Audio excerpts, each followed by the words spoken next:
हा, लावला का चढता क्रम? हा, मग मोजून दाखव आता.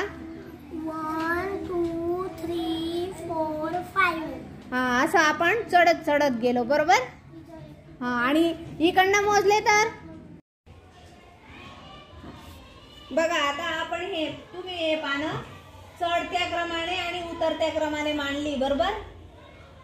हा, बघा हा 1 नंबरचा आहे. हा 2 नंबर, हा 3 नंबर, हा 4, हा 5, हा 6, हा 7.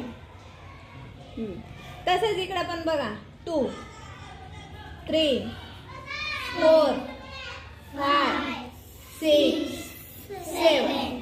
हा काय झाला? उतरता क्रम. आणि इथून जर गेलो आपण तर चढता क्रम होईल बरोबर. कुठून?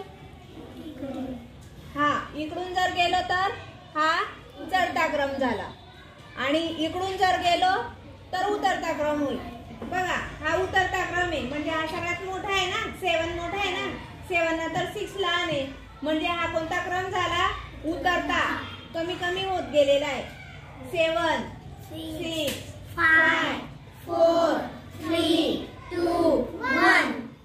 हा पण हा उतरता क्रम आहे. 7 6 5 4 3 2 1. आता आपण असं तोरण बनवणार आहोत. बघा आता आपण हे तोरण तयार केलं चढता आणि उतरत्या क्रमानुसार. तुम्ही असं हे तोरण कुठं पाहिलंय? कोणत्या सणाला तयार करतो आपण असं हे तोरण?